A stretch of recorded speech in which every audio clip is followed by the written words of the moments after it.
The greatest salespeople in history are starting to show up and stand out right now. 2 out of 10 people that got into motorcycle sales within the past 3 years are outselling entire motorcycle dealerships right now.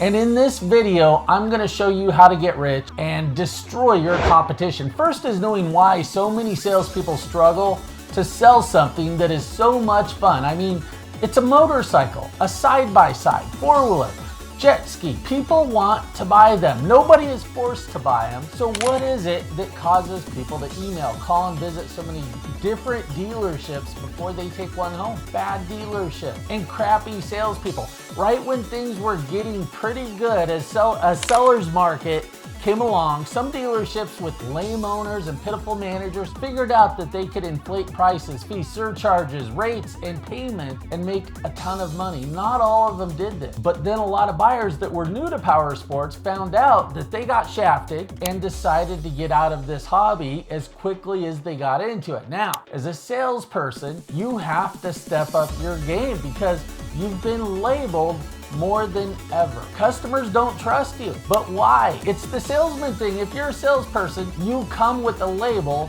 that's stamped on your forehead. It may as well say swindler. Next is they don't like you. That's what the label comes with. It may not be your fault, but it's there. And third is you don't ask anyone to buy from you. Selling is a process. Step 1, get the right label. I know you're thinking it's the greeting. It's more than that. It's getting rid of your label, removing the salesman label and getting the trustworthy label added. A lot of people will act as if they like you, your customers, but just as you need to do, it's an act. Your customers are acting. They know the game. The game is act like you like the other person. That way you can get all the information that you want, everything that you need to get a good deal without buying and without you getting a commission. Just like parents tell their kids during family gathering, kid, even though Uncle Frank is gonna be creepy and hammered, act like you like him and his new girlfriend. They just don't wanna hurt your feelings. Have you ever had a customer say, well, we like it, but we just have to get a bite to eat. How late are you guys open? Have you got a card? That's the customer sales pitch. They're selling you. Do they all come back? No, they sold you. So probably the most important thing in selling is to be liked. When you think about it, have you ever not bought something because you didn't like the salesperson? I'm pretty sure that we all have, but why would we do that? It's something that we want. Why does it matter if we like the person or not? We just don't want to give our money to someone that we don't like unless the price is so good and everyone that we've talked to is so bad. We just buy because of the price. You can typically predict whether a customer is going to like a specific salesperson or not. Now, this section is about using the power of prediction to help make sales along with knowing about your prospect's buying system. But how do you handle number 1? How do you get people to trust you? Be honest. That's it. Get a new script and improve your acting skills. That's right, the script. Whether they know it or not, 8 out of 10 salespeople are using the same old script that their great-grandparents were using when they were selling. It's the one where you greet a customer that walks inside and you say to them, is there anything I can help you with? And the customer plays their part by responding with, no thanks, I'm just looking. What if every Netflix movie had the same opening line? No one would be impressed. Nobody would want to watch them. They'd get labeled as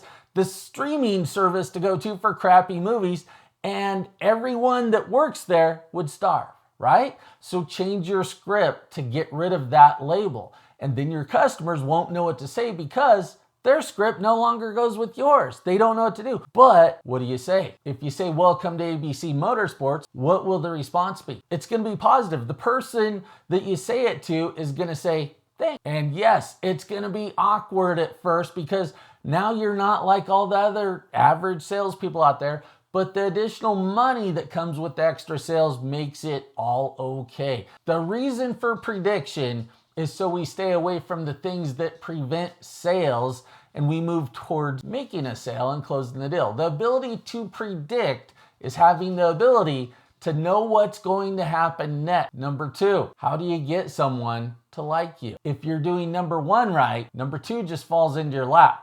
It's honesty and transparency. Don't stand there in silence. You see, there's certain types of questions that you need to learn, and by deciding to learn it means that, or to learn them, means that you're going to be able to predict what customers are going to say to you.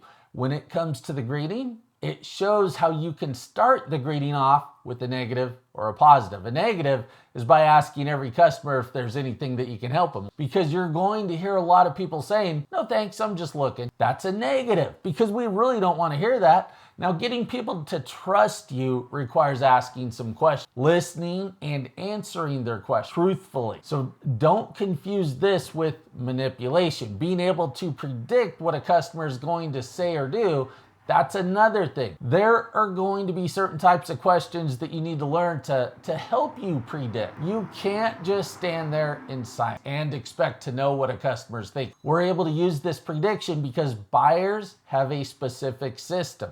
Most already have an idea of what they're looking for. Now, it's up to you to ask some very important questions that are going to make them realize they're talking to the right person. The question don't have any wrong answer. If somebody's looking at a motorcycle, I'd probably ask them, is it going to be for you or somebody else? If it's for them, I'm going to ask them, what do you ride now? Now, if they tell me they've got a certain motorcycle right now, I'm going to ask them, how do you like that? What kind of riding do you do? How long have you owned it? Did you get it new or used? They're going to answer with yes, no answers on that, but they're also going to tell me what it's going to take to sell them a brand new one. And then I'm going to ask them, are you wanting something a little similar, a little bit bigger? These questions aren't what the average salesperson is asking. Once the average salesperson finds out that their customer has a motorcycle, they typically ask, you're going to be trading that in. That's your grandparent script. Get rid of it. It screams salesperson. Step 3 is ask everyone to buy.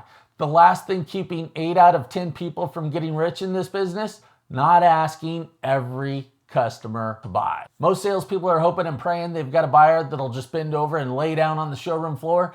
Although it happens that way every day, only 1 out of 10 customers do it like that. The only way to ask someone to buy is follow the steps to the sale: greeting, investigation, demo, write-up, and then just ask them to buy. If I had the perfect figures for you, would you take this home right now? Or if I had the perfect figures, you'd go ahead and take this home right now, wouldn't you? Right? There's a lot of different ways to ask somebody to buy, but there's no beating around the bush when it comes to ask to buy. I don't even know what that, but you have to follow the steps. If you follow the steps, start using the right scripts, change your label, get more people to like you, be trusted because you're trustworthy, and then ask everyone to buy, you're going to sell a lot more. That's how people are getting rich by selling motorcycles. Now, if you enjoyed this video, drop a like and comment below, and then I'll see you in the next one.